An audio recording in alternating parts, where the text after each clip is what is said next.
গার্লফ্রেন্ডকে জিজ্ঞেস করলাম, তুমি কি ভার্জিন? 5 বছরের সম্পর্ক ছিল। সে ছোট বড় সত্য মিথ্যা কিছুই আমার কাছে লুকোতো না। আমি জিজ্ঞেস করতেই ভয়ে ভয়ে আমাকে বলল, দেখো, আমি তোমাকে এত বেশি ভালোবাসি যেটা তোমাকে বোঝাতে পারবো না। তোমাকে ছাড়া আমি দম বন্ধ হয়ে মারা যাব। সত্যটা শোনার পরে তুমি আমাকে ছেড়ে যাবে না তো? কথাটা শোনার পরে আমার আর কিছু বুঝতে বাকি রইল না। তারপরেও তাকে মিথ্যা আশ্বাস দিয়ে বললাম, তোমাকে 5 বছর ধরে ভালোবাসছি, আর যাই হোক তোমাকে কখনো ছেড়ে যাব না। কষ্ট হলেও তোমাকে মেনে নিব। তখন আমার প্রিয় মানুষটা চোখ থেকে পানি ফেলে কান্না করতে করতে বলল, দেখো, আজ পর্যন্ত আমার চেহারাটাও তুমি ছাড়া অন্য কোনো পুরুষ ঠিক মতো দেখে নাই।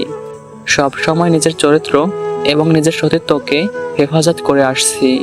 কিন্তু একদিন কলেজ থেকে বাসায় আসার সময় বাসে বসে একটা ছেলে আমাকে খারাপভাবে টাচ করছিল। তখন লজ্জায় আমি কিছু বলতে পারি নাই। বাসায় এসে নিজেকে অনেক অপরাধী মনে হচ্ছিল। আমি সুইসাইড করতেও গিয়েছিলাম। মনে মনে ভাবছিলাম কিভাবে আমি এই কলঙ্ক নিয়ে বেঁচে থাকবো। পরে আবার চিন্তা করলাম, না, আমি তো কোনো ভুল করি নাই। ভুল তো সেই পশুটা করেছে। সেই পশুটার জন্য আমি কেন মারা যাব? আমাকে বেঁচে থাকতে হবে। তারপর দম বন্ধ হয়ে যাওয়া অবস্থায় কেটে গেল কয়েকটা বছর। আমার লাইফে সেই ঘটনার পর থেকে সুখ বলতে কিছুই ছিল না। সবসময় মনমরা হয়ে থাকতাম। তারপর তুমি আমার জীবনে এলে। তোমাকে নিজের করে পাওয়ার পর পুরনো সকল কষ্ট, সকল অভিযোগ যেন ভুলে গেলাম। নতুন করে বেঁচে থাকার আশা পেলাম। এতদিন তোমাকে লজ্জা এবং ভয়ে কিছু বলতে পারি নাই, যদি তুমি আমাকে ছেড়ে যাও এজন্য। হ্যাঁ, প্লিজ, তুমি আমাকে ছেড়ে যেও না। কথাগুলো সে আমাকে অনেক আপন ভেবে অনেক আশা নিয়ে বলছিল। অসহায়ের মতো কান্না করছিল। কিন্তু আমি রূপে গুণে ভালো ছিলাম, অহংকারীও ছিলাম। এজন্য কথাগুলো শোনার পরে নিজেকে আর সামলাতে পারলাম না। 5 বছরের ভালোবাসার কথা ভুলে গিয়ে তার মুখের উপর বলে দিলাম, তোর মতো চরিত্রহীন মেয়েকে আমার লাইফে আমি জায়গা দিব না। কখনোই এটা হতে পারে না। আমার লাইফে আমি চরিত্রবান ভার্জিন মেয়েকে জায়গা দিব। এটা বলেই তাকে সব জায়গা থেকে ব্লক করে দিলাম। ওদিকে ডানা কাটা পাখির মতো আমার এমন আচরণে সে ছটফট করছিল। সে হয়তো ভাবছিল আপন ভেবে কথাগুলো বললে আমি তাকে মেনে নেব, আমি তাকে ছেড়ে যাব না। তারপর বেশ কয়েক বছর কেটে গেল। আমার ফ্যামিলির সম্মতিতে আমার জন্য পাত্রী দেখা হলো। পাত্রীও মাশাআল্লাহ অনেক সুন্দর।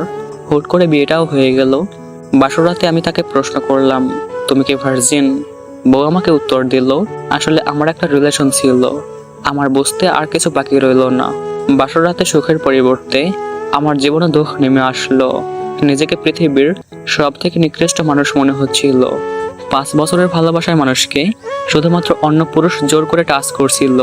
এজন্য অপমান করে ছেড়ে আসছি এবং অহংকার করে বলছি যে আমি কোনো চরিত্রহীন মেয়েকে আমার লাইফে জায়গা দিব না। অথচ মেয়েটা আমাকে বিশ্বাস করে সত্যটা বলেছিল। আমি সেই বিশ্বাসের মর্যাদা রাখতে পারিনি। আমার অহংকারের জন্য আজকে আমার কপালে চরিত্রহীন বউ জুটেছে।